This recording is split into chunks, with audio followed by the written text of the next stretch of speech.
Hello, players. It's Coach Cody here, and I'm going to go over a few things that maybe, hopefully, will help you this season and when you play in the future as well. So, we're going to have videos on offense and defense, fielding, hitting, running, things like that. So, let's go ahead. Let's get started with defense and fielding. So, real quickly, this is the fielding and defensive positions on a baseball field.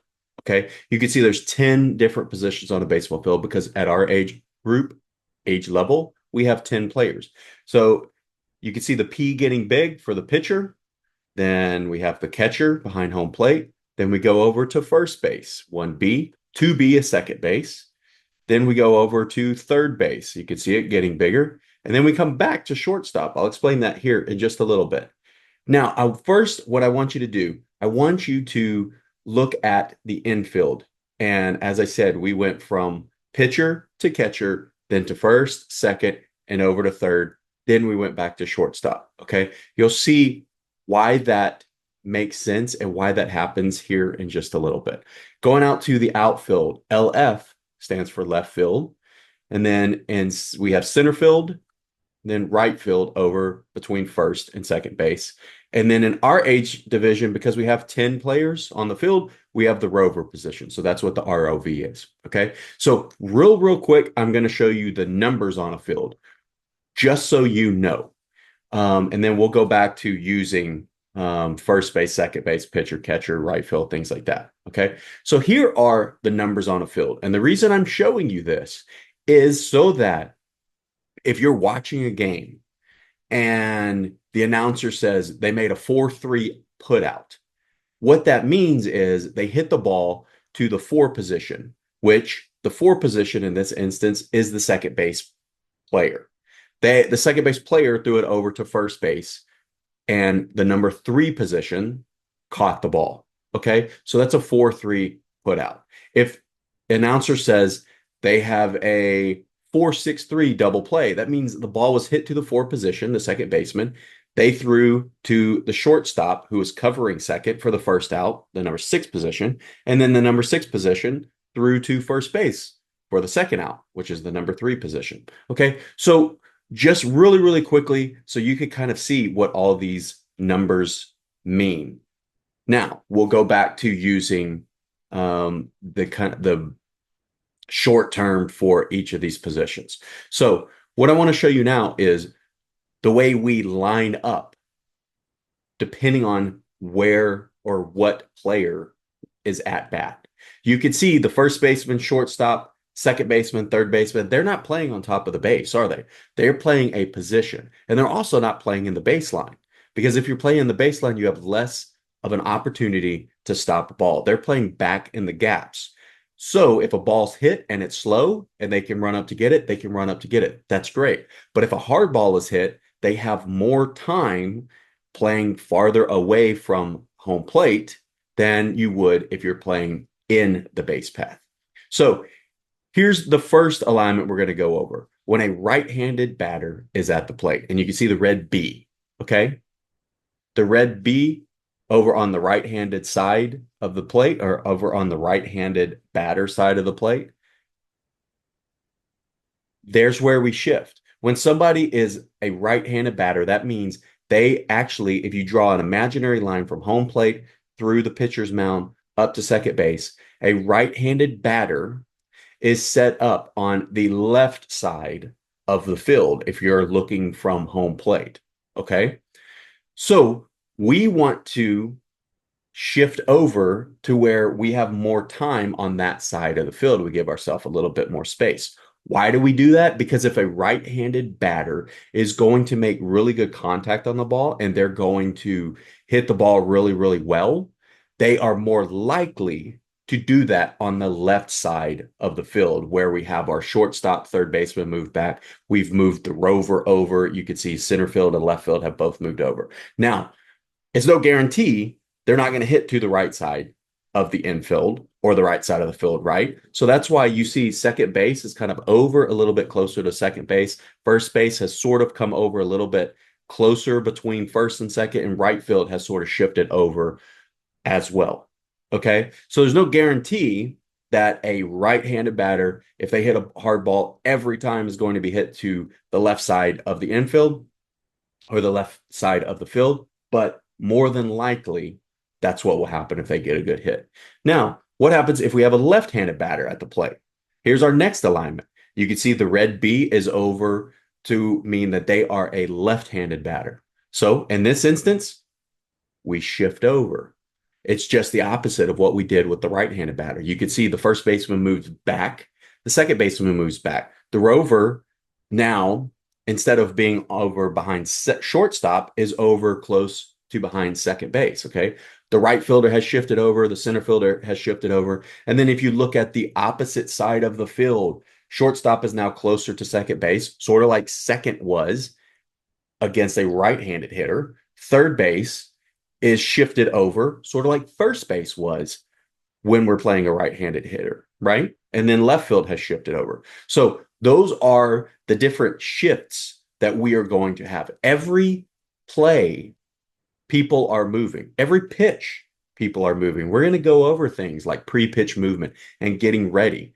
But every time somebody comes up, you have to be watching and looking for, if they're a right-handed batter, where do I need to stand to give myself the best opportunity to make a play? If they're a left-handed batter, where can I be to give myself the best opportunity in those situations?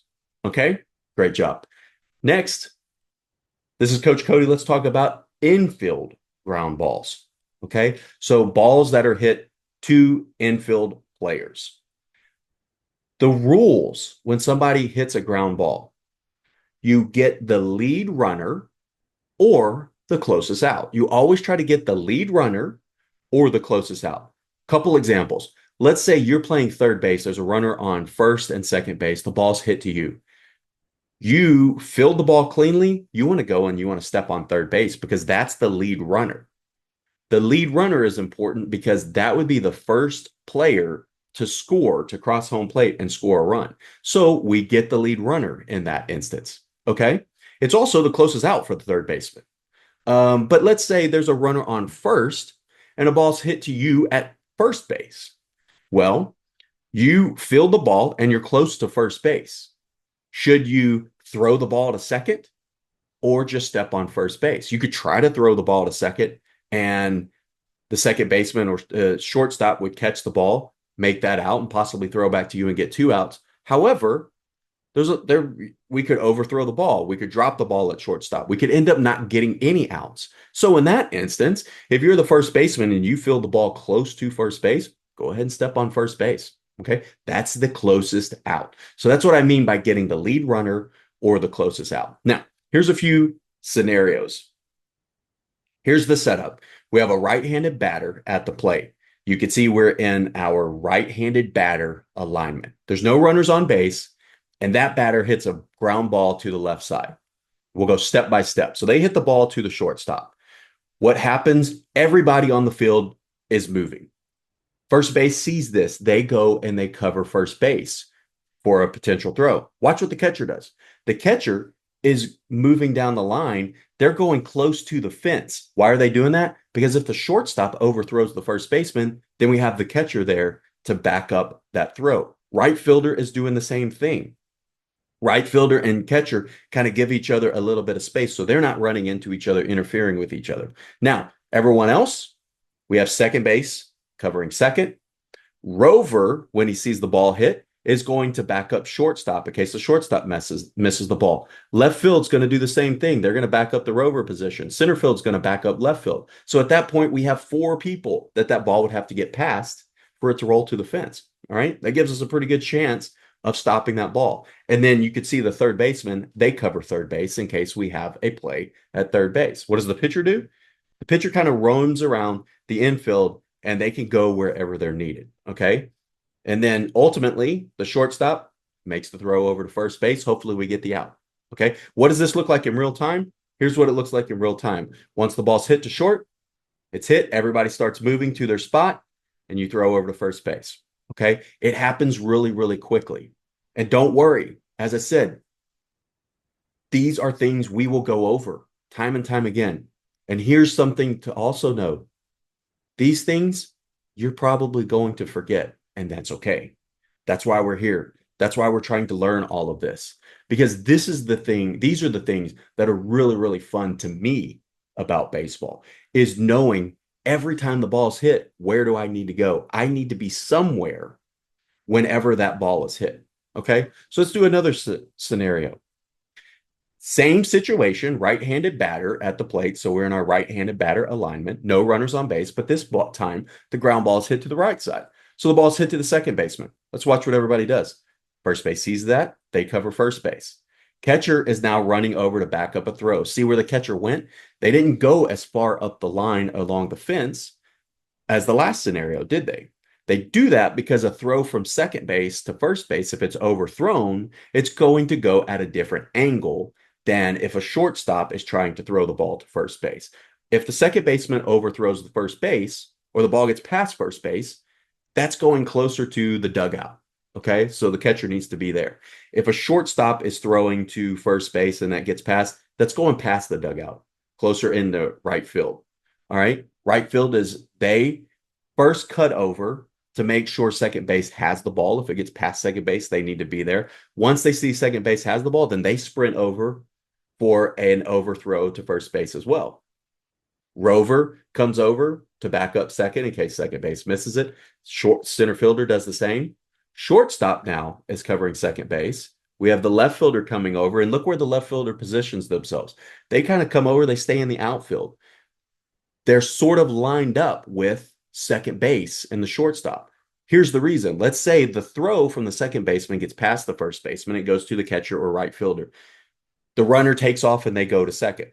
The catcher or right fielder tries to throw to second, tries to throw to the shortstop. Maybe we catch it and we get that out. That's great. Okay. But let's say that ball is an overthrow or it gets past the shortstop. The left fielder is now in the position where they need to come up and they need to stop that ball so that runner can't keep running. So we can limit the mistakes. That's something that you'll hear many, many times that we talk about. If we make a mistake, let's try to find a way to limit those mistakes. All right. So next, you see third baseman. They're covering third base. Third baseman needs to stay on third base because that scenario we just talked about. Let's say there's an overthrow at first. Catcher gets it. They throw to shortstop. Shortstop misses it. The ball goes out. The left fielder's able to get it. They can throw it in and try to make a play at third base. Okay. What does the pitcher do? The pitcher's sort of roaming around. Okay. The pitcher can be many different places where they need to be. All right. So what does this look like in real time? The second baseman throws over to first. All right. What does this look like in real time? Here's what it looks like. As soon as the ball's hit the second, people start moving to their positions. Then there's the throw over from second to first base. All right. Another scenario. Now we're doing the same thing, except now it's a left-handed batter at the plate. So we're in our left-handed batter alignment. Same thing. No runners on base. Ground ball hit to the left side. This time, ball's hit to the third baseman. The third baseman comes over to make the play. Okay. Shortstop is backing up third. Left field's kind of coming in to back up shortstop in case needed. First base starts covering first base. The catcher now is running farther up the line because if there's a throw from third to first that gets past the first baseman, it's going farther up the left field line that time. Right fielder's coming over for the same reason. Second baseman covers second base. Then center fielder's coming over. The rover's coming over. So now, if you look on the left side of the infield, we actually have 6 players over on the left side of the infield. We have second base, third base, rover, shortstop, center field, left field. Okay. What does the pitcher do? The pitcher's sort of in that roving position. All right. And then third base throws over to first base. Okay. So what does this look like in real time? Here's what it looks like in real time when the ball is hit to the left side. It's hit to the third baseman. Third baseman gets it. Everyone gets in position. They throw over to first. These things happen fast. Okay. You don't wait for people to get in their position before you throw. If you field the ball, the first baseman should be getting over to the base or someone's covering the base and you get the throw over. Okay. You don't wait if the right fielder hasn't made it for an overthrow position already, or the catcher hasn't made it yet for the overthrow position. You have to play as though they are going to be where they need to be. All right. Now let's go over some situations where we have runners on base. So you see the red B, that's the batter. You also see a red R. That means there's a runner on first base. Now, for these following situations, we're going to talk about when a right-handed batter is at the plate. So we're in our right-handed alignment. What happens if a left-handed batter is at the plate? We just flip that alignment, right? We're in our left-handed player alignment. So runner on first base, ground ball hit to the left side. In this situation, it's hit the shortstop. First base covers first. Catcher steps up in front of the plate. They're not running behind first base for an overthrow because now we have a runner on base. They don't want to leave that base unoccupied. Okay. Right fielder is now, they're kind of slower coming over to cover after behind first base. They're doing that because if the shortstop makes a decision and they throw to the second baseman to try to get that out, but they overthrow it, the right fielder has to be there. Okay. The shortstop also could field it, go touch second base and get that out. That's perfect. Second base covers second base. We have Rover that's backing up shortstop, left field backing up Rover, center fielder backing up left field, kind of like we did the first example we talked about. Third base covers third base. In this situation, the pitcher again is in that roving position. And then watch, shortstop makes the decision. They're going to try to throw to second base to get one out. Second base throws to first base to get two outs. So here's a double play. They throw to second, second throws to first. That's a double play. Okay. Double plays are hard to turn. All right. Don't worry if you don't know how to turn a double play. Remember, we get the lead runner or the closest out. Okay. These are kind of more advanced things that as we get comfortable, maybe we'll try. Okay. How does this look in real time? Here's how it looks in real time. And it's quick, right? Ball's hit to shortstop. Everyone's in position. They turn a double play, throwing it to second. Second throws on to first. Now, let's flip that. Same situation. Right. There's a runner on first. The ground ball's hit to the right side. So the ball's hit to second base at this time. Second base fields it. Now watch what happens next. First base kind of moves over a little bit. And then when they realize they're not getting the ball, then they sprint to cover first base or put their foot on first base, right? All right. Catcher steps up in front of the plate again. Right fielder moves over until they realize that second base has the ball, because if the ball gets past second base, the right fielder needs to be there to stop that. If they see that the second baseman has made a play, then they sprint over to cover a potential overthrow at first. All right.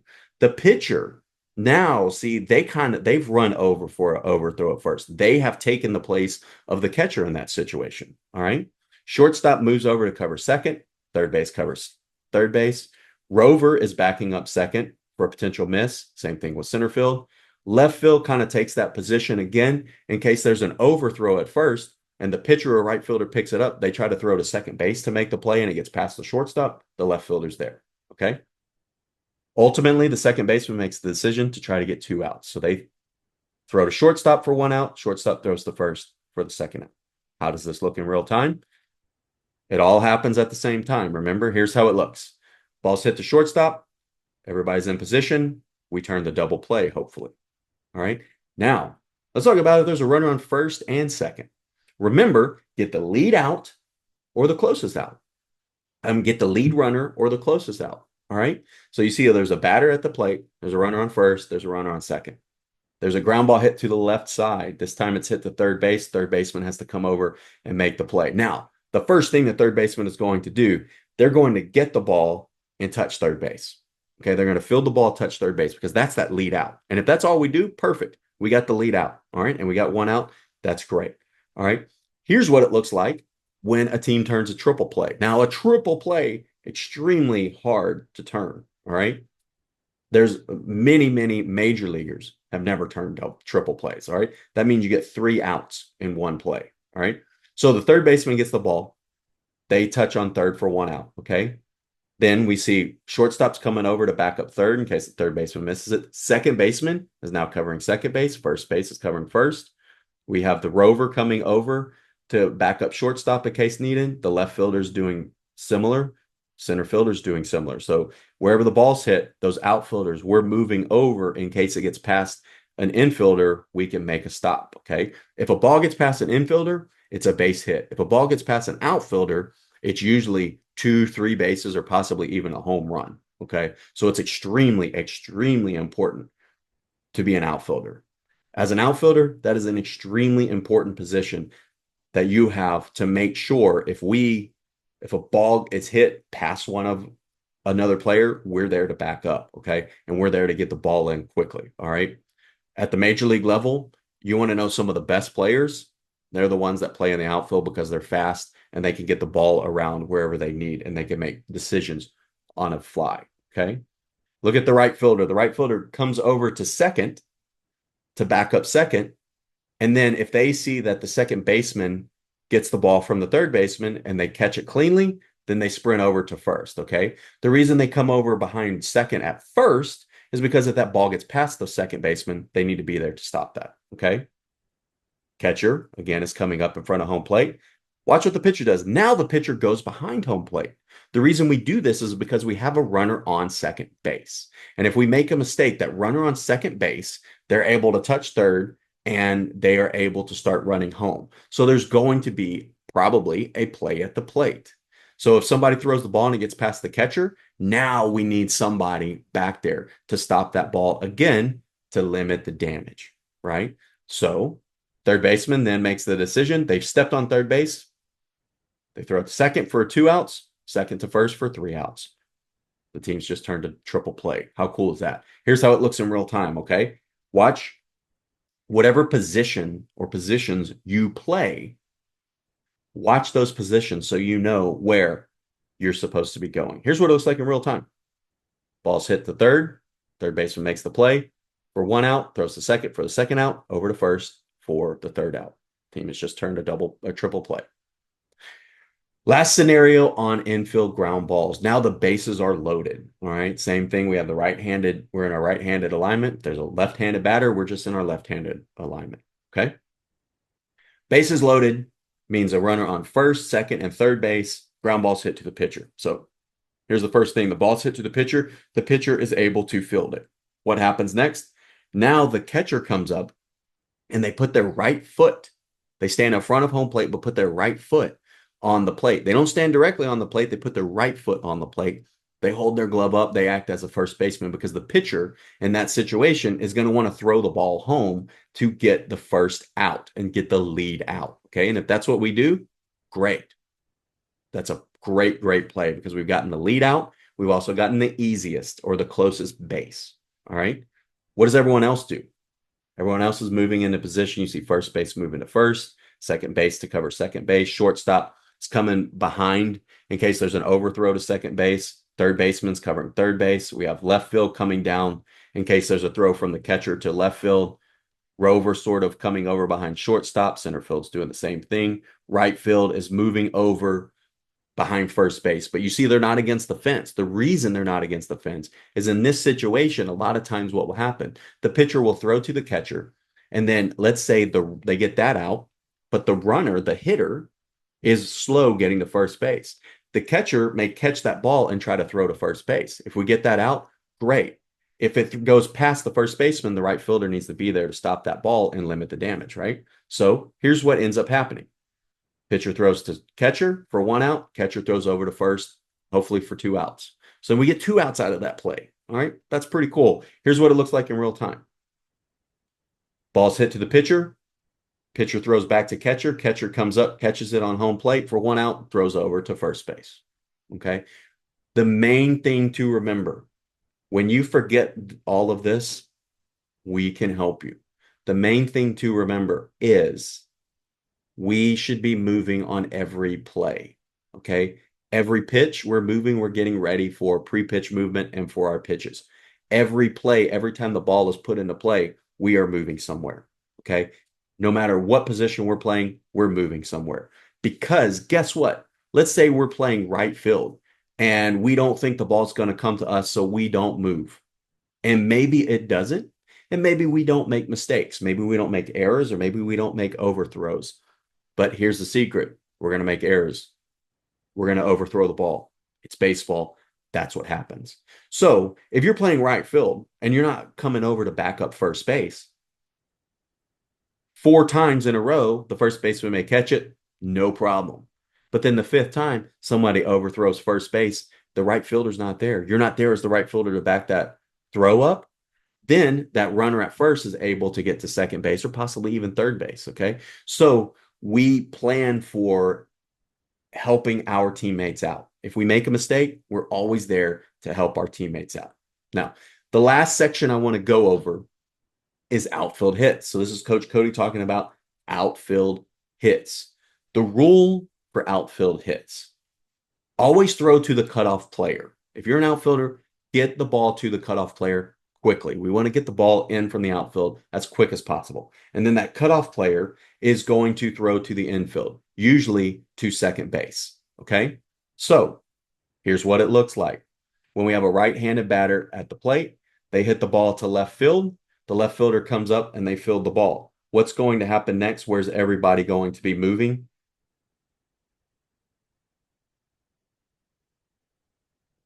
Everybody's going to be moving to cover the bases. Okay. So shortstop goes out to be the cutoff person. Okay. Second baseman covers second base so we can get the ball in as quick as possible. You see where the first baseman goes. They don't go to first base. They go to kind of back up second base in case there's an overthrow. All right. The pitcher sort of moves around. The catcher comes up, stands in front of the plate to play in front of the plate. Third base is going to cover third base. Center fielder's going to back up left field. Rover sort of comes over once they see they can't get the ball. They go over and they back up second. So in case there's an overthrow, right field does the same thing. Left field throws to shortstop, shortstop over to second base. Okay, that's how you get the ball in quickly from the outfield. Here's how that looks in real time. Ball's hit out to left field. Everybody moves in position. Left field throws to shortstop, shortstop over to second base. All right. Last situation. Now let's say same right-handed batter, no runners on base, ball hit to right field. So the ball's hit out to right field. What are people going to do? First, the right fielder comes to field the ball. Center fielder is cutting over to back up in case the right fielder misses the ball. Who do you think, shortstop or second base, is going to get the cutoff throw? Second base goes out to the outfield to get the cutoff throw. That means shortstop covers second base. We have third base covering third base. Catcher, again, coming up in front of the plate. Now, look, the pitcher has kind of taken the position of where the shortstop was in case there's an overthrow at second base. In case the shortstop misses the ball, the pitcher can be there to get that. Because the third baseman needs to stay on third base to cover that base. We don't want that base unoccupied and give a runner an easy base, okay? So the rover is coming over to back up the pitcher in case there's an overthrow. Same thing with left field, all right? And then first base, see where first base comes? They kind of come in the middle of the infield. You don't want to be in the base path if there is a runner that could run into you, because if that happens, that's interference. Okay. So you have to watch for the runner, but then you kind of come in to the middle of the infield, possibly even the grass if you're need to be wherever you're needed. Okay. And then right field throws to second. Second baseman throws to shortstop to get the ball in as quick as possible. Here's what it looks like in real time when the ball is hit out to right field. Right fielder comes over to make the play. Everybody gets a position. Right fielder quickly throws to second base. Second base throws into shortstop. Now, one reason we said typically and usually you will throw, the cutoff person will throw to second base is, let's say we have a really, really fast runner and they've already rounded second base. We may tell that cutoff person, throw to third, throw to third. Or if there's runners on base, we may even be telling that cutoff person, throw home, throw home. So if you're the cutoff person, you have to be listening to your coaches. You have to be listening to the catcher, because the catcher will be calling out plays on the field as well and trying to direct things on the field. You have to listen to your coaches and your teammates, because everybody's there to help and be on the same page. Okay. So again, if you like this and you like watching these, please watch many, many times, ask many, many questions. Try to stump us. That's great. I love when people try to stump me on this. And it means that we're all learning something. We can talk about it together. If you watch this and it kind of stresses you out a little bit, it's a lot of information to keep up with. You don't really like keeping up with it. Don't worry about it. Don't watch it anymore. We'll talk about it in practice, okay? You will make mistakes with this. That's perfectly fine. You will forget this. That's why we're talking about it over and over and over again, because hopefully it will help for this season, and it will help if you keep playing after this as well. The most important thing is that on every play, we're moving somewhere and we're helping teammates out. Okay. Thanks a lot. It's Coach Cody.